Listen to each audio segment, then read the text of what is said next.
ಎಲ್ಲೇ ದೋಷಗಳು ಬಂದಿರಬಹುದು, ಮನೆಯಲ್ಲಿ ದೋಷ ಬಂದಿರಬಹುದು, ಹಿರಿಯರಿಂದ ಬಂದಿರಬಹುದು, ಅಥವಾ ಪೂರ್ವಿಕರಿಂದ ಯಾರಿಂದನೋ ನಮಗೆ ದೋಷಗಳು ಬಂದಿರಬಹುದು. ಆದ್ರೆ ಆ ದೋಷಗಳನ್ನು ತೊಳೆಯೋದಕ್ಕಿರೋ ಜಾಗ ಯಾವುದು?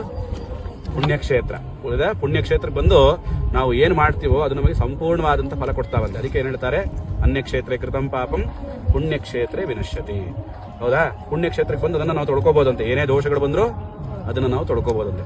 ಪುಣ್ಯಕ್ಷೇತ್ರ ಕೃತಂ ಪಾಪಂ. ಇಲ್ಲಿ ಬಂದು ಬೇಡದೇ ಇರುವಂತ ತಲಹರಟೆ ಮಾಡಿದ್ರೆ ಆಯ್ತಾ, ಪುಣ್ಯಕ್ಷೇತ್ರ ಕೃತಂ ಪಾಪಂ. ಇಲ್ಲಿ ನೋಡಿ ಕೆಲವರು ಏನ್ ಮಾಡ್ತಾರೆ, ನದಿಯಲ್ಲಿ ಬಂದು ಸ್ನಾನ ಮಾಡಿ ನಿಮಗೆ ಪುಣ್ಯ ಬರುತ್ತೆ ಅಂದ್ರೆ ಬಟ್ಟೆ ಬಿಡೋದು, ಹಳೆ ಚಡ್ಡಿ ಬಿಡೋದು, ಬನೀನ್ ಬಿಡೋದು, ಸೀರೆ ಬಿಟ್ರೆ ದೋಷ ಹೊರಟೋಗುತ್ತೆ ಅಂತ ಹೇಳಿ ಬಟ್ಟೆಗಳನ್ನು ಬಿಡೋದು. ಹೌದಾ? ಅಥವಾ ಇನ್ ಕೆಲವರು ನದಿಯಲ್ಲಿ ಸ್ನಾನ ಮಾಡಿ ನಿಮಗೆ ಪುಣ್ಯ ಬರುತ್ತೆ ಅಂದ್ರೆ ಸೋಪ್ ಹಾಕೊಂಡು ಸ್ನಾನ ಮಾಡೋದು, ಶಾಂಪೂ ಹಚ್ಕೊಂಡು ಸ್ನಾನ ಮಾಡೋದು. ಹೌದಾ? ಇನ್ನು ಕೆಲವರು ಅಲ್ಲುಜ್ಜ ಅಲ್ಲೇ ಉಗಿಯೋದು, ಗೊತ್ತಾಯ್ತಾ? ಇತ್ಯಾದಿಗಳನ್ನೆಲ್ಲ ಮಾಡ್ತಾರೆ. ಪುಣ್ಯಕ್ಷೇತ್ರಗಳಿರೋದಕ್ಕೋಸ್ಕರ ಮನುಷ್ಯನ ಪಾಪಗಳನ್ನ ತೊಳೆಯೋದಕ್ಕೋಸ್ಕರ. ಅಲ್ಲಿ ಬಂದ್ಬಿಟ್ಟು ನಾವೇನ್ ಮಾಡಬಾರ್ದು?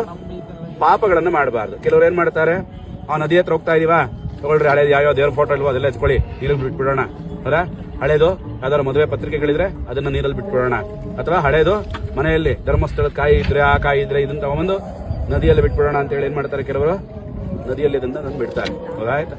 ಪುಣ್ಯಕ್ಷೇತ್ರ ಕೃತಂ ಪಾಪಂ. ಪುಣ್ಯಕ್ಷೇತ್ರದಲ್ಲಿ ಬಂದು ಯಾರು ಪಾಪಗಳನ್ನು ಮಾಡ್ತಾರೆ ವಜ್ರಲೇಪೋ ಭವಿಷ್ಯತಿ, ಅದನ್ನ ಭಗವಂತ ಕೂಡ ಕ್ಷಮಿಸೋದಿಲ್ವಂತೆ. ನಿಮಗೆ ಒಳ್ಳೆಯರಾಗಲಿ, ನಿಮ್ಮ ದೋಷಗಳ ಕರ್ಮಗಳು ಪರಿಹಾರ ಆಗಲಿ ಅಂತ ನಿಮಗೆ ಪುಣ್ಯಕ್ಷೇತ್ರ ಇಟ್ಟಿದ್ದೀನಿ, ಅದನ್ನ ಪರಿಹಾರ ಮಾಡ್ಕೊಳ್ರಿ ಅಂದ್ರೆ ನೀವು ಇಲ್ಲಿ ಬಂದು ಅದನ್ನೂ ಹಾಳು ಮಾಡ್ತಾ ಇರಲ್ಲ, ನೀವು ಜೀವನದಲ್ಲಿ ಉದ್ಧಾರ ಆಗೋದಿಲ್ಲ ಅಂತ ಹೇಳಿ ಭಗವಂತ ಏನ್ ಮಾಡ್ತಾನೆ, ನಮ್ಮನ್ನ ಶಪಿಸ್ತಾನಂತೆ. ಹಾಗಾಗಿ ನಾವೇನ್ ಮಾಡಬೇಕು? ಪಂಚಭೂತಗಳನ್ನ, ನದಿಗಳನ್ನ, ಗೊತ್ತಾಯ್ತಾ, ತೊರೆಗಳನ್ನ, ಅದನ್ನೆಲ್ಲ ಏನ್ ಮಾಡಬೇಕು? ಕಲ್ಯಾಣಿಗಳನ್ನ ಕಾಪಾಡ್ಕೋಬೇಕು. ಮುಂದಿನ ಪೀಳಿಗೆಗೆ ಬೇಕಲ್ವಾ ನದಿಯನ್ನ. ಅದಕ್ಕೆ ನಾವು ಏನ್ ಮಾಡಬೇಕು? ಶುದ್ಧವಾಗಿ ಇಟ್ಕೋಬೇಕು. ಅಲ್ಲಿ ಹೋಗಿ ಬಟ್ಟೆ ಬಿಡೋದ್ರಿಂದ, ಹಲ್ಲುಜ್ಜೋದ್ರಿಂದ, ಸ್ನಾನ ಮಾಡೋದ್ರಿಂದ, ಬರೀ ಸ್ನಾನ ಮಾಡಬೇಕು.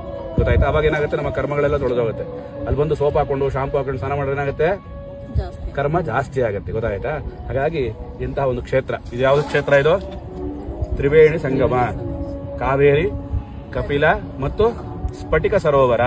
ನೋಡಿ, ಈ ಕಡೆ ಹರಿತಾ ಇರೋದು ನಿಮಗೆ ಕಪಿಲ, ಆ ಕಡೆ ಕಾವೇರಿ, ಮಧ್ಯೆ ಇರೋದು ಸ್ಫಟಿಕ ಸರೋವರ. ಇಲ್ಲೊಂದು ನದಿಯ ಉದ್ಭವ ಆಗುತ್ತೆ ಇಲ್ಲಿ, ಆಯ್ತಾ? ಈ ಸ್ತಂಭದ ಹತ್ರ.